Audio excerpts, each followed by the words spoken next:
नमस्कार, मैं हूं ओपी यादव। प्राइम टीवी के स्पेशल कार्यक्रम शख्सियत में आज हम बात करेंगे देवा और महादेवा की धरती बाराबंकी और वहां से हैदरगढ़ सुरक्षित से विधायक रहे, समाजवादी पार्टी के विधायक रहे राममगन रावत जी से। राममगन रावत जी, स्वागत है प्राइम टीवी पर आपका। थैंक यू, नमस्कार। रावत साहब, सबसे पहले ये जानना चाहेंगे कि आपने सियासत में आने का फैसला कैसे किया, कहां से आपको प्रेरणा मिली? देखिए, हम उस धरती को नमन करते हैं जिस धरती से हम आए। स्वर्गीय राम सेवक यादव जी की धरती है। हमारे गांव से पड़ोस में ही उनका गांव था और उनके जो विचार थे वो उस पूरे समाज में कण कण में व्याप्त है। हमारे पिताजी सांसद विधायक रहे, सांसद रहे, और जब वो सांसद थे ये जमाना नहीं था टेलीफोन का और इसका तब कोई प्रचलन नहीं था। लोग गरीब दूर दूर से आते थे और यहीं तक नहीं, क्षेत्र के पूरे जनपद के अन्य जनपद से भी आते थे, क्योंकि अनुसूचित जात के बाबूजी नेता थे और वही लोग जाते थे। तो उनकी देखभाल करना, सेवा, खाना पिलाना, बैठाना उठाना सारा, क्योंकि नौकर वोकर नहीं थे, वो सब मैं करता था।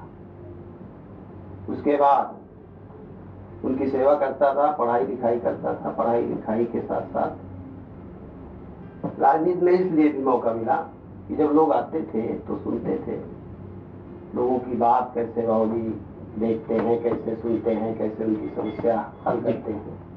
हमारे यहाँ ये पंडित दिवाकर दत्त पाठक जी, जो स्वर्गीय राम सेवक यादव जी के साथ वकील थे, और उनके एक और साथी थे शर्मा जी, विद्या प्रकाश शर्मा, चंदबोल वर्मा जी, ये उनके पहले एक साथी थे, उनके साथ काम किए थे। वो उनका भी आना जाना रहता था।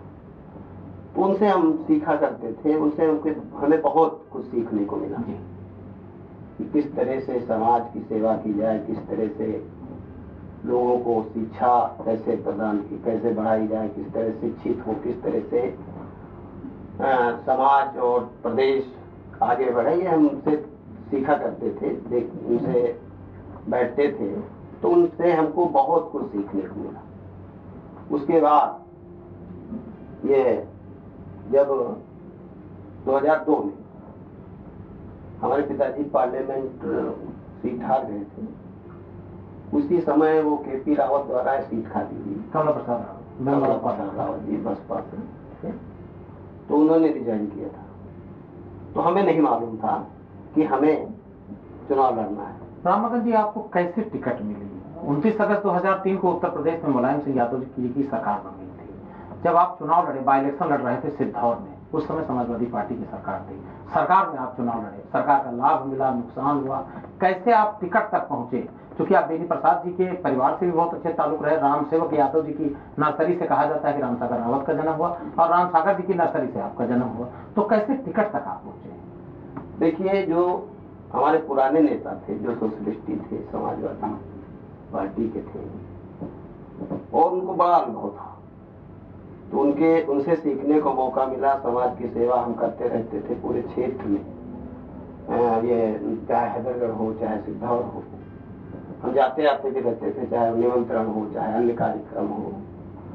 तो लोगों में पसंद हमारी समझ से बड़ी होगी, और मुझे नहीं मालूम था कि बाई इलेक्शन मुझे लड़ना है, लेकिन हमारे नेताओं की सोच रहे होंगे। तो उस समय समाजवादी पार्टी की सरकार बन गई थी, और स्वर्गीय बेनी प्रसाद वर्मा जी का नाम भूलेंगे, वो हमारे नेता हैं। उन्होंने एक सभा में कहा था कि ये हमारा दत्तक पुत्र है, और अरविंद सिंह गोप जी उस समय राज्य मंत्री थे, और स्वर्गीय बेनी प्रसाद वर्मा जी के सुपुत्र राकेश वर्मा जी का राज्य मंत्री थे, और छोटे लाल यादव जी खाद्य एवं हॉर्टिकल्चर फूड प्रोसेसिंग फेडरेशन। तब ये मुझे मालूम हुआ कि हमें चुनाव लड़ना है। तो हमारे नेताओं की, हमारे समाज की, हमारे क्षेत्र की मांग रही होगी कि इन्हें लड़ाया जाए तो समाज में अच्छा व्यवहार है, अच्छी सेवा कर सकते हैं। और मुझे ये मौका मिला और सबके आशीर्वाद से, जनता के, मुझे भारी बहुमत से जीत मिली। इस तरह से हम जो है राजनीति में। राउत साहब, आपकी जो पुरानी विधानसभा है सिद्धौर, जो नया न्यू डिलिमिटेशन हुआ, नया परिसीमन हुआ, उसमें वो सीट खत्म हो गई और बाराबंकी की 1-2 और सीटें, पुरानी मसौली खत्म हुई और कुर्सी फतेहपुर खत्म हुई, कुर्सी बन। तो डिलिमिटेशन में काफी चेंज है। उसके बाद हैदरगढ़ जो जनरल सीट थी वो रिजर्व सीट हो गई। हैदरगढ़ आपने चुनाव लड़ने का मन कैसे बनाया? क्या लगाव का कारण था? कैसी सिंपैथी थी कि कार्यकर्ताओं का आपके ऊपर दबाव था? कैसे हैदरगढ़ गए? देखिए, जब हम सिद्धौर से चुनाव लड़े थे तो सिद्धौर जहाँ पर हम रहते हैं, नई सड़क जहाँ पे, वहां से 10 किलोमीटर बाद शुरू होता था। लेकिन जहाँ हमारा घर है, ये एक तो मध्य में है और दूसरे हमारा आना जाना और लोगों से मिलना। और बाबू जी जब पार्लियामेंट लड़ते थे तो उसी क्षेत्र में कार्य करना, शादी ब्याह हो चाहे कोई कार्यक्रम हो, तो इस तरह से जान पहचान हमारी बहुत वहां पर थी। गांव कहाँ पर कौन सा गांव है हम अच्छी तरह से जानते थे। हमारी विधानसभा जो हैदरगढ़ है, ये सामान्य गांव है। वहां पर ब्राह्मण समाज का भारी तादाद में लोग रहते हैं, क्षत्रिय समाज के रहते हैं, वही जो ओबीसी है और हमारी कास्ट के भारी संख्या में लोग हैं जिसकी भारी तादाद है। तो क्योंकि आना जाना और मेल मिलाप अच्छा था और लोग चाहते थे कि यहीं से लड़ो, क्योंकि बगल की सीट भी हमारी रिजर्व थी, तो लोग चाहते थे यहीं से लड़िए, लोगों की मांग थी। तो इसलिए हमने वो हैदरगढ़ का चुनाव किया और हैदरगढ़ पहली बार में ही वहां के लोगों का भारी तादाद में मुझे आशीर्वाद मिला। सभी वर्गों का, सभी समाज के लोगों को भारी आशीर्वाद मिला और मुझे विधानसभा पहुंचने का दोबारा पुनः अवसर मिला। रावत साहब, जो हैदरगढ़ विधानसभा है उसका जो सामाजिक ताना बाना है, आप 1952, 57, 62 से ही देखिए, जंग बहादुर वर्मा शुरुआत में ही सोशलिस्ट पार्टी से वहां चुनाव जीता करते थे, फिर परिस्थितियां बदल गई, श्यामलाल वाजपेयी का दौर आया, सुरेंद्र अवस्थी बनाम सुंदरलाल दीक्षित होने लगा और एक बार वो तो एक बार वो ऐसा होने लगा। आप देखिए कि रामपाल वर्मा आपकी पार्टी से विधान परिषद रहे, बड़े नेताओं में शुमार होते हैं।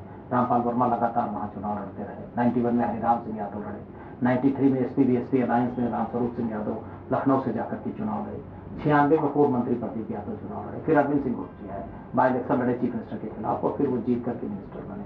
ऐसी सीट जो आपको विरासत में मिली है, मतलब ये जो गंगा जमनी तहजीब की सीट आपको मिली है, वहां का जो सोशल ताना बाना, सोशल इंटेक्ट है, उसको आप कैसे परिभाषित करते हैं? कैसे काम, क्योंकि ब्राह्मण को भी मैनेज करना है, राजपूत को भी मैनेज करना, बनिया को भी मैनेज करना है, सारे सेक्टर पे आप काम करते हैं और जो आपने ऐतिहासिक जीत 2012 में दर्ज की थी, उसका कहीं ना कहीं फलसफा यही रहा है। कैसे देखते हैं?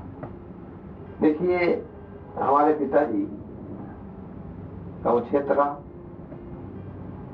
और जो पुराने लोग थे, चाहे वो हरिराम सिंह यादव जी हो, चाहे वो रामपाल वर्मा जी हो, चाहे दुखराम यादव जी हो, तमाम इस तरह के सोशलिस्टी लोग थे।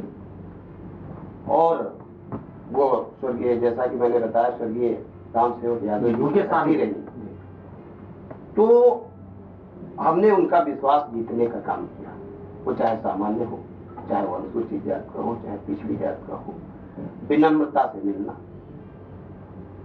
और अच्छा उनके प्रति व्यवहार, ईमानदारी। जिस तरह से हमारे पिताजी कहा जाता है कि किसी से पूछ लीजिए कुछ नहीं है तो ये कहते हैं कि बहुत ईमानदारी से उन्होंने राजनीति की। तो हम उसी पैटर्न में चल के लोगों का विश्वास जीतने का काम किया और लोगों ने मुझे लाइक किया। और वो सीटें, वो गांव सभाएं जो कि हालांकि अरविंद सिंह गोप जी 2 बार वहां से विधायक रहे, लेकिन वो सीटें, वो गांव सभाएं, वो पोलिंग जो कभी ना जीतती हो, वो भी मुझे वहां से जीतने का जो है अवसर मिला, लोगों का आशीर्वाद मिला और सभी समाज के लोग हमसे जुड़े हैं। सभी समाज के लोग मुझे स्नेह देते हैं, मैं उनका जिंदगी भर आभारी रहूंगा। राउत साहब, आपके पिताजी 4 बार मेंबर ऑफ पार्लियामेंट रहे, 3 बार लेजिस्लेटिव लीडर रहे उत्तर प्रदेश की असेंबली में। समाजवाद के सागर के रूप में उनको परिभाषित किया जाता है। बाराबंकी में समाजवादियों की नर्सरी के रूप में उनको परिभाषित किया जाता है। आपने अपने बाबूजी से क्या सीखा? हमारे बाबूजी चाहे वो जिस वर्ग का हो, यदि गरीब है, असहाय है, कहीं पीड़ित है, उसे किसी ने दबाने की कोशिश की तो उसकी लड़ाई बड़ी मजबूती से लड़ी। वैसा मैं भी सोचता हूं कि गरीब की कोई जाति नहीं, सभी धर्मों में सभी समाज के लोग गरीब हो सकते हैं और गरीब को ही बड़ा आदमी सताता है तो उसकी सेवा करना, ईमानदारी से सेवा करना और सही रास्ता बताना, सही मार्ग पर चलना, ये हम अपने पिताजी से सीखा है और अपने नेताओं से सीखा है। क्योंकि समाजवादी पार्टी के लोग, चाहे वो हमारे संरक्षक आदरणीय नेताजी आदरणीय मुलायम सिंह यादव जी, इनका हम नाम बहुत कम लेते हैं, आदरणीय नेताजी हो, चाहे स्वर्गीय यादव जी हो, इनसे हमें प्रेरणा मिलती है और वो हम कह सकते हैं कि जिस तरह से नेताजी जो बात कहते हैं वो करके दिखाते हैं, दिखाया, उसी तरह समाजवादी पार्टी अपने जो कहे गए बातों पर हरदम खरी उतरती है। तो हमने सीखा है कि कुछ भी कहो, नेताजी ने एक बार कहा था एक सभा में कि कम कहिए, कम वादा कीजिए, लेकिन जितना कहिए उसका 90% पूरा करने का संकल्प लीजिए, पूरा करने का काम करिए, तब लोगों में विश्वास जगेगा। ये हमने नेताओं से सीखा, अपने पिताजी से सीखा है समाजवादी पार्टी। राउत साहब, उत्तर प्रदेश में भारतीय जनता पार्टी की सरकार है, सेंटर में भी बीजेपी की सरकार है। भारतीय जनता पार्टी अपने पूरे टेन्योर में पीक पॉइंट पर है। 1991 में आपके पिताजी जब पार्लियामेंट का चुनाव जीते थे, 3 एमपी थे समाजवादी पार्टी के, उदय प्रताप सिंह यादव मैनपुरी से, छोटे सिंह यादव कन्नौज से और रामचंद्र रावत बाराबंकी से। टाइम्स ऑफ इंडिया के फ्रंट पेज पे खबर छपी थी और उसमें काफी चर्चा हुई थी और हिंदी के कुछ बड़े अखबारों ने उस समय लिखा था कि अयोध्या में राम लहर, बाराबंकी में मुलायम लहर। आज कहां चूक हो गई जो भारतीय जनता पार्टी को आप अपनी असेंबली में डिफीट नहीं कर पाए? कहां चूक हुई? अब ये चूक नहीं हुई, कभी कभी ये देखने को मिलता है कि तमाम काम करिए लेकिन उसका आंकलन या हम ठीक से पहुंचा नहीं पाते या उसका आंकलन लोग नहीं करते। भड़का करके भारतीय जनता पार्टी ने वोट लिया, कहीं कहा हम बेरोजगारों को नौकरी देंगे, कहीं कहा काला धन लाएंगे, देवा महादेवा की बात की, लोगों को उलझाने का काम किया और लोगों को भड़काने का काम किया, हिंदू मुसलमान को, भाई भाई को लड़ाने का काम किया भारतीय जनता पार्टी ने। उसी उकसाने वोट मिली होगी। बाकी बाराबंकी ऐसी धरती है कि वो सर्व समाज है, कहीं कोई भी लहर हो, लेकिन बाराबंकी में किसी की लहर नहीं रहती है और आने वाले समय में न रहेगी। रावत साहब, आप 2012 से 17 के बीच में उत्तर प्रदेश की विधानसभा में रहे। ऐसे कौन से काम हैं जो लंबे समय तक याद किए जाएंगे आपने अपनी विधानसभा में किया हो? देखिए, हमारी विधानसभा में बहुत विभिन्न पार्टियों से बड़े बड़े नेता वहां से रह चुके, लेकिन जो बहुत महत्वपूर्ण काम थे तो इस जब हैदरगढ़ में अरविंद सिंह गोप जी मंत्री विधायक बने और वहां बाई इलेक्शन हम सिद्धौर से जीते, उस समय गोमती नदी में 3-3, 4-4 पुलों का निर्माण हुआ उसी क्षेत्र में जहां से वो सिद्धौर और हैदरगढ़ का बॉर्डर है, वो कार्य हुए। तमाम जो बहुत महत्वपूर्ण थी बॉर्डर जो पिछड़ा इलाका है उन पे सड़कों की बड़ी दुर्दशा थी, सड़कें थी नहीं, उनको बनवाने का, अस्पताल खुलवाने का और जो विद्युत की व्यवस्था करने का, ये बहुत भारी व्यापक इस पे काम हुआ और जिसकी सराहना आज कर रहे हैं लोग। और आगे बहुत कुछ रह गया है, चाहे हमारे यहाँ अभी भिटेरिया मार्ग पे एक है और आए दिन जाम लगती रहती है। इस तरह से ये शिक्षा की अभी वहाँ पर कमी है। एक अगर डिग्री कॉलेज, उच्च शिक्षा, तमाम ऐसी चीजें हैं जिसकी जरूरत है वहाँ पे, वो तभी संभव है जब समाजवादी पार्टी की सरकार है। रावत साहब, 2017 में कांग्रेस और समाजवादी पार्टी के ज्वाइंट अलायंस में आपने असेंबली का चुनाव लड़ा, कांग्रेस का आपको सहयोग मिला। कैसे परिभाषित करते हैं कि एक नेशनल पार्टी आपके साथ आई, कहाँ वोट बैंक दरक गया, कैसे सिस्टम नहीं बैठा? क्योंकि आप सोशल इंटीग्रेशन की पार्टी मानी जाती है और कांग्रेस होल की बात करती है, लैग कहाँ हुआ, कैसे परिभाषित करते हैं? तो कभी कभी ओवर कॉन्फिडेंस भी होता है, एक्शन रिएक्शन भी होता है। और जैसा कि मैंने कहा कि वोट इन्होंने मांगा नहीं, केवल भड़काने का और लोगों को गुमराह करने का इन्होंने काम किया, जो बहुत दिन तक नहीं चलेगी। रावत साहब, 2022 के असेंबली इलेक्शन को लेकर के क्या प्लानिंग है, क्या पॉलिटिकल स्ट्रेटजी है, क्या रोड मैप है, कैसे जा रहे हैं हैदराबाद विधानसभा में आप? देखिए, हम लोगों ने बूथ स्तर पर काम किया है, काम शुरू किया है और सेक्टर बनाए हैं। हम लोगों ने तमाम जिम्मेदारियां दी है लोगों को, सेक्टर, जोन और सभी समाज के लोगों को विश्वास में लेने का काम किया है। और वो लोग जिस समय उतरेंगे और काम करेंगे तो तस्वीर बदलेगी और आने वाले 2022 में हमारे नेता, राष्ट्रीय अध्यक्ष अखिलेश यादव जी मुख्यमंत्री होंगे, सरकार होगी। इनका जो भारतीय जनता पार्टी है उसका पूरी तरह से पोल खुल चुका है। रावत साहब, उत्तर प्रदेश में इस समय परशुराम पॉलिटिक्स काफी गरमाई हुई है। समाजवादी पार्टी से अखिलेश, अभिषेक मिश्रा जी, मनोज पांडे साहब हैं, माता प्रसाद पांडे साहब हैं, काफी लोग एक्टिव हैं, मूवमेंट हो रही है। कांग्रेस में प्रमोद कृष्णन जी हैं, जितिन प्रसाद हैं, बीएसपी में भी लोगों को कमान सौंप दी गई है। आप जिस विधानसभा से आते हैं उसको अगर जियोग्राफिकल डेमोग्राफिक रूप से देखा जाए तो हैदरगढ़ और त्रिवेदीगंज ब्लॉक में ओबीसी की अच्छी संख्या है, लेकिन हैदरगढ़ में खासकर ब्राह्मण बहुत डोमिनेट करता है। अब समर्थन कैसे मिल रहा, क्योंकि इस घटना, ये जो पॉलिटिकल डेवलपमेंट हुआ है, इसका क्या हैदरगढ़ पे कुछ असर पड़ रहा है? बिल्कुल, ब्राह्मण आपके साथ कैसे जुड़ रहा है? बिल्कुल पड़ेगा असर। और ये समाज जागरूक समाज है और ये उसी दिशा में जाएगा जहां पर इसका विश्वास हो, और वो विश्वास अखिलेश यादव जी के नेतृत्व में ही है, ऐसा लोगों को मानना है। लोग हर तरह से बात करते हैं, लोग एक दूसरे की तुलना करते हैं, चाहे वो मौजूदा सरकार हो चाहे पहले रह चुकी है, क्योंकि समाजवादी पार्टी में ही सबका सम्मान है।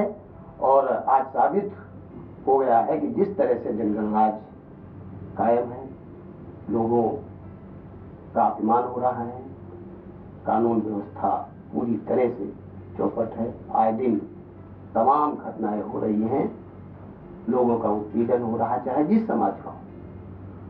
तो लोगों का मानना है कि समाजवादी पार्टी ही बेहतर है और हमारा विकास, हमारा सम्मान तभी लौटेगा जब समाजवादी पार्टी। रावत साहब, अगर 2022 में जनता ने आपको फिर मौका दिया, ऐसी कौन सी योजनाएं हैं आपके माइंड में चल रही हैं जो हैदरगढ़ को आप नहीं दे पाए थे पिछले टेन्योर में, पिछले कार्यकाल में आप नहीं दे पाए? क्या कुछ ऐसा ताना बाना बुन रखा है जो अगली बार अपनी हैदरगढ़ असेंबली की जनता के लिए करना चाहते हैं? क्या रोकना है? हमने बताया शिक्षा के क्षेत्र में, और क्योंकि ये बाराबंकी का आखिरी छोर पड़ता है, हम राष्ट्रीय अध्यक्ष जी को धन्यवाद देंगे कि उन्होंने जो पूर्वांचल एक्सप्रेस वे मंजूर किया वो पूरी हमारी विधानसभा से जाती है। उस पे वो बधाई के पात्र हैं। और शिक्षा हो चाहे क्षेत्र का अन्य तरीके से विकास हो।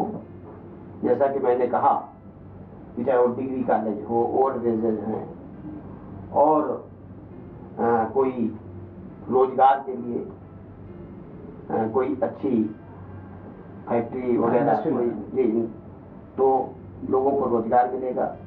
किसानों की जो समस्याएं हैं तमाम जगहों पर, चूंकि नदी का और जो छोटी वो है नदी है, नाली है, यहाँ पे सिंचाई की साधन अभी कम है, तो उस पर तमाम जो है वो ट्यूबवेल वगैरह लगवाने का काम किया था, लेकिन तमाम कमी रह गई है, जिसको आने वाले समाजवादी पार्टी की सरकार होगी तभी उसकी भरपाई की जा सकती है, क्योंकि मौजूदा सरकार ने कोई एक भी काम नहीं किया। रावत साहब, जो 2022 में जो स्थितियां बन रही हैं, 2022 के असेंबली चुनाव को लेकर के सबसे बड़ी चीज है कि जो आपका जिस राजनीतिक परिवार से आते हैं, 22 में आप हैदरगढ़ विधानसभा की तैयारी कर रहे हैं, पार्टी से चुनाव लड़ने जा रहे हैं, आपकी मूवमेंट है, बूथ बूथ पर मूवमेंट है। आपके परिवार में पार्लियामेंट का चुनाव 89 से लड़ा जा रहा है, 4 बार मेंबर ऑफ पार्लियामेंट है। रामसागर रावत जी अपनी एक रैली में कहे थे कि ये मेरे जीवन का आखिरी चुनाव है। अगर पार्टी आपको मौका देती है तो क्या 2024 में पार्लियामेंटेरियन बनने का सपना सच हो रहा है? अब ये नेतृत्व पे है। पार्टी के लिए, जैसा कि हमारे पिताजी स्वर्गीय यादव जी के जमाने से आज तक एक स्थान पर रहे, हम भी सदैव पार्टी का काम करते रहते। जब भी आंदोलन हुई, कई बार हमें जेल जाने का मौका मिला, और ये घेरा डालो जी उसमें, और जिसमें कई दिन तक रहे, विभिन्न कार्यक्रमों में, विभिन्न जो जेल भरो आंदोलन हुआ, पार्टी जब निर्देश हुआ, जो भी निर्देश होता है उस पर हम लोग काम करते हैं। सदैव पार्टी के लिए जब जुट लगे रहते हैं, पार्टी का काम करते रहते हैं, तो पार्टी की जिम्मेदारी है कि वो क्या सोचती है, और पार्टी का निर्देश सर्वोपरि है। रावत साहब, आपके बारे में आपके समर्थक कहते हैं कि आप बहुत शर्मीले मिजाज के हैं, इसका क्या कहना है? ऐसा है, आप शर्मीले मिजाज के नहीं है। कम बात करना और सही बात करना हमने सीखा है।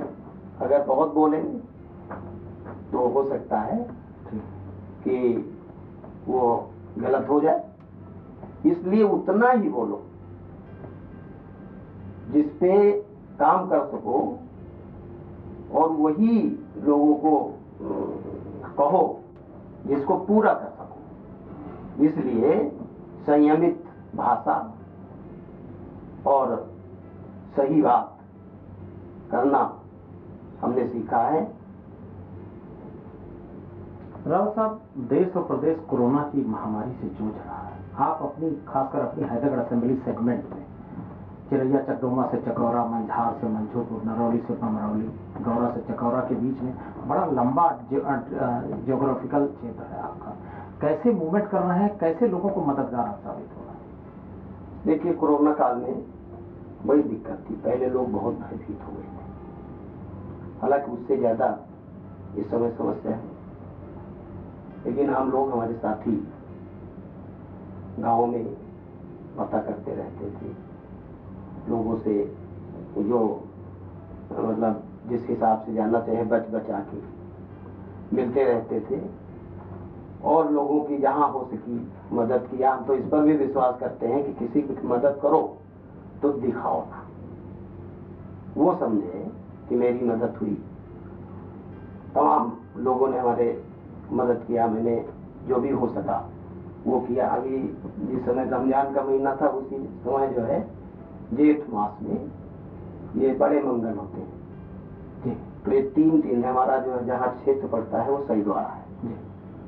हिंदू मुस्लिम दोनों करीब करीब बराबर रहते हैं। तो उस क्षेत्र में हम लोगों ने योजना बनाई, और रमजान का महीना मंगल का दिन हम लोगों ने रखा, और 3-4 दिन तक जो प्रवासी निकलते थे उनकी बसें गाड़ी रुकवा के उनकी सेवा करना, ये सब किया। और जो जहाँ था कार्यकर्ताओं से कहा गया कि मदद करिए, जहाँ तक हम पहुँच पाए वहाँ हम पहुँचे, जहाँ कार्यकर्ताओं को भेज सके वहाँ पहुँचे, कार्यकर्ता पहुँचे। इस तरह से जहाँ जहाँ जब जरूरत पड़ती है मदद किया जाता है, करते रहते हैं लोग, जो बहुत ही इस समय दिक्कत है लोगों को आज भी।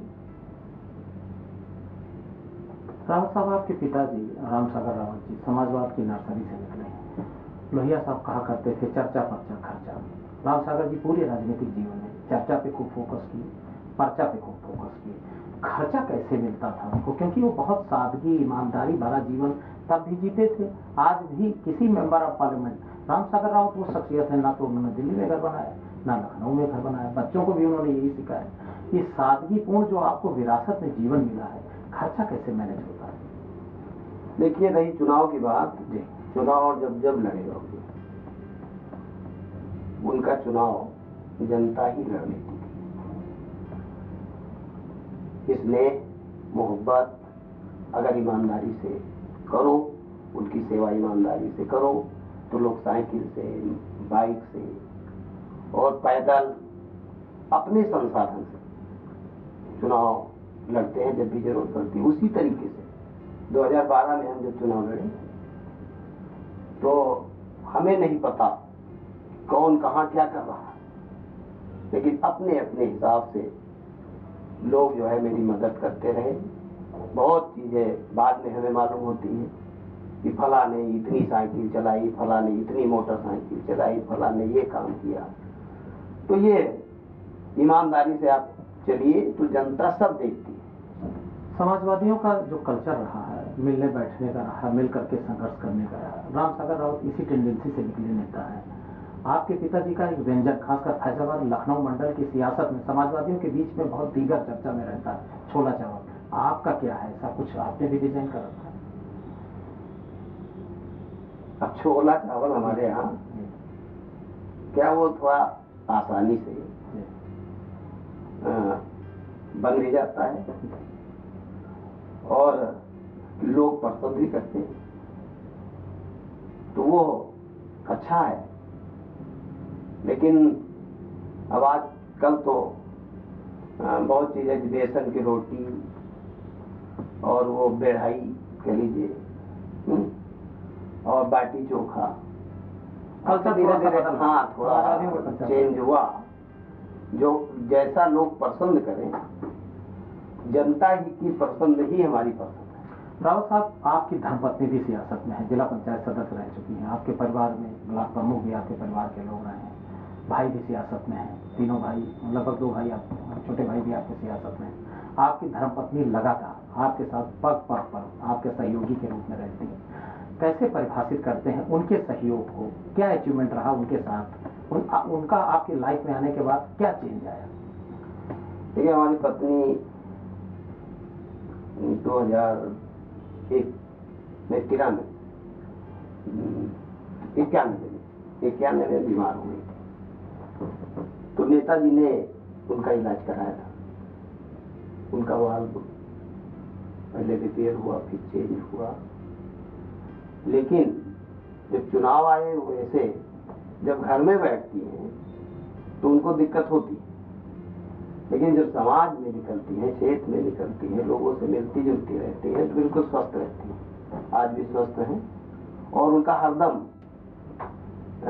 हर सहयोग हमको मिला, चाहे वो घर के काम करने के बाद क्षेत्र का काम, जनता में कहीं जरूरत पड़ गई तो वो, और उनका व्यक्तिगत रूप से उनका व्यवहार जो हमारे साथी और जनता जहाँ भी जाती है पसंद करती हैं, करते हैं लोग।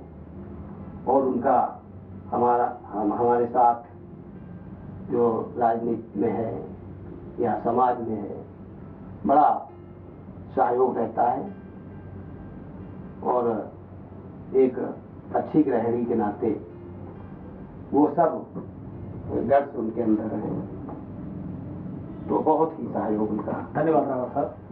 ये थे राममगन रावत, हैदरगढ़ से समाजवादी पार्टी के एक्स एमएलए। प्राइम टीवी के स्पेशल कार्यक्रम शख्सियत में अगले एपिसोड में हम फिर मिलेंगे किसी नई शख्सियत के साथ।